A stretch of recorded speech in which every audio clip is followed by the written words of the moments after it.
시청자 여러분 안녕하십니까? 오늘은 누가 전한길 일터 강사를 강단에서 거리로 불러냈는가 라는 제목으로 말씀을 드리겠습니다. 요즘 서울 노량진 학원가에서 한국사 일타 강사로 유명한 전한길 선생이 강단을 떠나 광화문 거리로 나가 거야의 연이은 탄핵 시도를 강도 높게 비판하는 등 세인이 관심을 모으고 있습니다. 탄핵 정국에서 초인처럼 나타난 전 선생은 각종 언론 인터뷰에도 응하고 유튜브 방송도 하면서 선거관리위원회의 부정선거 의혹도 강력히 제기하고 나섰습니다. 그는 특히 2030 세대들에게 어둠에서 깨어나라, 정치를 애면한 가장 큰 대가는 가장 저질스러운 인간에게 지배당한다는 플라톤의 말로 호소합니다. 그러면서 청년들에게 여러분들이 대한민국의 희망이다라며 12.3 계엄사태 이후 반국가 세력이 자유대한민국을 전복시키려 들고 있으므로 국민이 주인임을 보여주자고 외칩니다.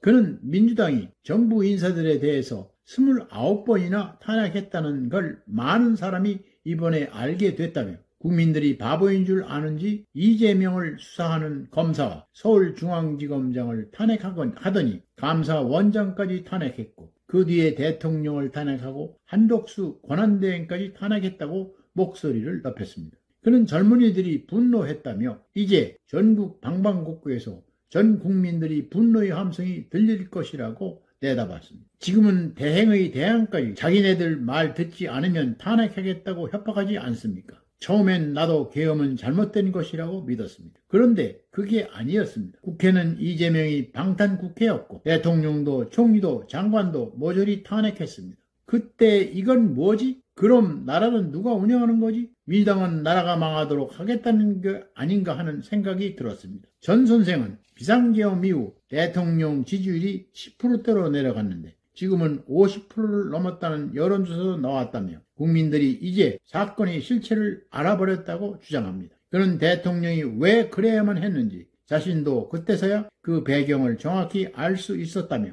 예산안을 올릴 때 각 부처에서 근거를 가지고 얼마나 신중하게 하겠나. 그런데 야당에서 별다른 이유 없이 일방적으로 삭감했다고 비판했습니다. 이건 정부가 일을 못하게 완전히 행정부를 마비시키는 거다. 국회의원처럼 대통령도 국민이 일하라고 뽑았는데 억하심정으로 대통령실 특활비를 영원으로 했다니 이건 국민에 대한 도전이라고 강조했습니다. 마약 단속도 못하게 하고 청년 장교도 지원 못하게 하고 이제 원전을 살리려 하니 그마저 못하게 했습니다. 그는 이 대목에서 울분을 토합니다. 역사적으로 권력을 잡고 있는 왕이나 대통령이 집권하고 있는데 자기 자리를 지키겠다고 내란을 일으킨 일은 없습니다. 그러니 윤 대통령이 내란을 일으킨 게 아닙니다. 부정선거를 파헤치려고 한 것입니다. 국가 전복 세력들에 의해 무너져 내리는 자유 대한민국을 살리기 위해서 한몸 던져 국민들을 일깨우려 한 것입니다. 그의 목소리는 떨리고 높아집니다. 그의 말은 거침이 없었습니다. 대통령에 대한 수사와 체포 과정을 보면 우라가 터집니다. 내란 범죄는 경찰만 수사하도록 돼 있는데 수사권도 없는 공수처가 나섰습니다. 공수처가 직권남용을 수사하다가 내란을 수사할 수 있다고 하는데 억지라는 것입니다. 또 대통령 관저는 경호처 허락 없이는 출입이 안 됩니다. 체포영장을 관할로 가지 않고 서부지역으로 가서 발부받고 관저 출입증도 가짜로 만들어졌다는 거 아닙니까? 전 선생의 말은 흥분해서 점점 빨라집니다. 비상계엄 때 국회 본청에 투입된 병력이 280명인데 경찰이 대통령을 체포한다고 3,000명의 경찰을 동원하고 이 광경이 전 세계로 다 보도됐습니다. 국격을 무너뜨리고 대통령을 망신주기 위한 의도가 아니고 무엇입니까? 이런 것들이 오히려 내란이라고 생각하는 국민들이 이젠 훨씬 더 많습니다. 전 선생은 26년간 2030 세대를 대상으로 학원 선생으로 일해왔다고 했습니다.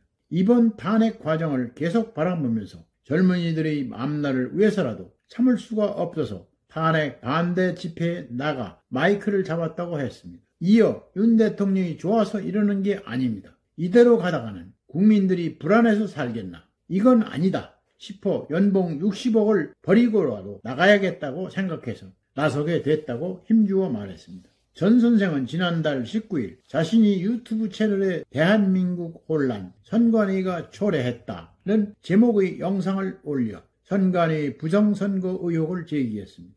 영상에서 전 선생은 비상계엄을 선포한 윤 대통령은 선거에서 당선된 사람임에도 왜 선관위 문제에 대해 나서게 됐을까 하는 의구심이 들어 많은 자료를 찾아봤다며 부정선거의 내막을 알면 알수록 경악을 금치 못했다고 했습니다. 이어 국민 세금으로 운영되는 국가기관인 선관위가 감사원의 감사를 거부하거나 방해하고 북한의 사이버 테러와 해킹 의혹을 살펴보고자 하는 국가정보원 조사에도 비협조적이었다며 감사받지 않는 절대 권력은 부패하기 마련이라고 주장했습니다.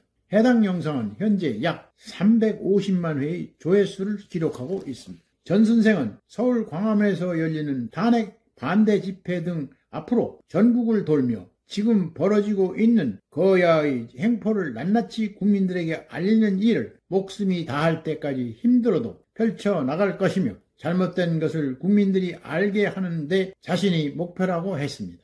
그는 지금 대한민국의 침몰 위기에 놓여 있다면서 우리나라를 살릴 사람은 국민밖에 없다며 눈물로 호소한다고 했습니다. 오늘은 여기까지입니다. 끝까지 시청해 주셔서 감사합니다.